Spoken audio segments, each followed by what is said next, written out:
మనందరి నాయకుడు నడిగడ్డను రాష్ట్రాన్ని దేశంలోనే నెంబర్ 1 చేసే సత్తా శక్తి ఉన్నటువంటి మన నాయకుడు కార్యనిర్వాహక అధ్యక్షుడు కేటీఆర్ గారికి, వేదికమైన పెద్దలకు రేంజేటన్నకు, ప్రశాంత్ రెడ్డి గారికి, అదేవిధంగా ఆర్ఎస్ ప్రవీణ్ కుమార్ గారికి, కార్తిక్ రెడ్డి గారికి, మన అన్న మనందరినీ నడిపిస్తున్నటువంటి రాహుల్ చంద్రశేఖర్ గారికి, ఉమాదేవి గారికి, విజయ్ కుమార్ గారికి, శ్రీనివాస్ యాదవ్ గారికి, హనుమంత్ నాయుడు గారికి, ఇప్పుడు జాయిన్ అవుతున్నటువంటి అందరికీ పేరు పేరు నమస్కారాలు తెలియజేస్తూ, ఒక్కటే మన నడిగడ్డను ఇన్ని సంవత్సరాలుగా అటు తుంగభద్ర ఇటు కృష్ణ 2 నదుల మధ్యలో ఉన్నది ఆంధ్రప్రదేశ్లో కాదు దేశంలో కూడా ఒక జిల్లా 2 నదుల మధ్య ఉండేది ఎక్కడ ఉండదు నడిగడ్డ, మొత్తం జిల్లా అంతా కూడా. అట్లాంటిది నదుల మధ్యలో ఉండేది వ్యవసాయం లేక కరెంటు లేక ఎన్ని కష్టాలు పడ్డామో తెలుసు. కానీ మన నాయకుడు అదే నడిగడ్డ నుంచి పాదయాత్ర ప్రారంభించింది, గుర్తుపెట్టుకోండి. ఆనాడు నవ్వీరు, అదే గద్వాలో నవ్వీరు. ఈయనేమొచ్చిండు ఆయడికి, ఇటువంటి వాళ్ళు మస్తు మంది చూసినాం, తెలంగాణ వచ్చేదా సచ్చేదా అని మాట్లాడింది. కానీ తెలంగాణ తెచ్చిండు, అదే నడిగడ్డను సస్యశ్యామలం చేసిండు. మరి ఇవాళ ఎవరు ద్రోహం చేసిరో మీకు తెలుసు. పార్టీ ఇవాళ పరిస్థితి ఎవరైనా పోయిందా?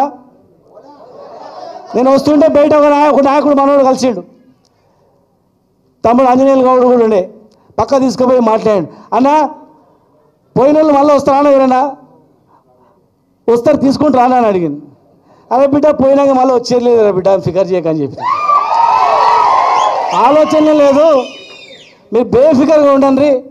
100% పార్టీ బలంగా చేయండి. కేటీఆర్ గారు, కేసీఆర్ గారు ఎవరు నిర్ణయిస్తారో కట్టుబడి ఉండండి. ఖచ్చితంగా హనుమంత్ నాయుడు గారు ఆధ్వర్యంలో ఇవాళ మీరు వచ్చిండ్రు, పార్టీ నిర్ణయం చేస్తామని చెప్పాం. నిరంజన్ రెడ్డి గారు కానీ, మేము కానీ, ఆంజనేయులు గౌడ్ గారు కానీ, మేము ఎప్పుడు పిలిచినా వచ్చినాం, భవిష్యత్తు కూడా వస్తాం. మీరు ఏం భయపడకండి. మన గురించి రైతుల గురించి ఆలోచన చేసింది ఒకటే పార్టీ. అన్ని పార్టీలు ఉన్నాయి కానీ రాజకీయం గురించి పుట్టిన పార్టీలు ఉన్నాయి. కానీ మన నాయకుడు రాష్ట్రం గురించి పుట్టినాడు, రాష్ట్రం తెచ్చినాడు, రాష్ట్రం తెచ్చి ముఖ్యమంత్రి అయినాడు.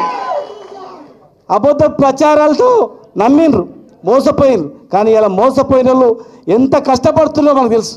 ముఖ్యంగా మన జిల్లా 14 లక్షల మంది వలసపోయే జిల్లా మనది. ఎవరు పట్టించుకోలే, సస్త పట్టించుకోలే, పుడత పట్టించుకోలే.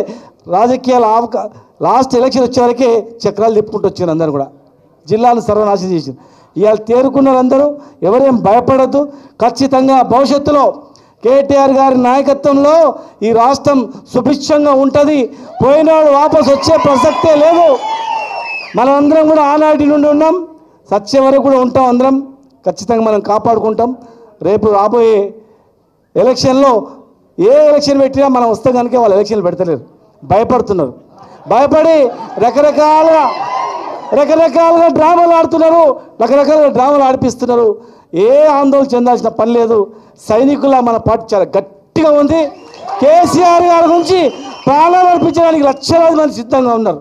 ఉన్నారా లేదా? ఏ పోరాటానికైనా పిలిపిస్తే సిద్ధంగా ఉన్నారా లేదా? కొట్లాడడానికి సిద్ధంగా ఉన్నారా లేదా? కొట్టడానికి సిద్ధంగా ఉన్నారా లేదా? సావడానికి సిద్ధంగా ఉన్నారా లేదా? సంబరానికి సిద్ధంగా ఉన్నారా లేదా? గద్వాల పౌరుషం, నడిగడ్డ పౌరుషం ఖచ్చితంగా తొడగొట్టి సాడాల్సిన అవసరం ఉందని చెప్పి తెలియజేస్తూ, జై తెలంగాణ, జై కేసీఆర్, జై కేటీఆర్. ధన్యవాదాలు చిన్న. ఇంకో ముఖ్య నాయకుడు పాపం పార్టీ పెట్టినప్పటి నుంచి నిరంతరం కష్టపడుతున్నాడు పార్టీ కోసం, అంగడి బసవరాజ్ అన్న వారిని వేదిక మీదకి రామంటున్నా. అట్లనే పటేల్ జనార్దన్ రెడ్డి గారు ముఖ్య సీనియర్ జిల్లా ముఖ్య నాయకుడు, వారిని కూడా వేదికపైకి రావాలి.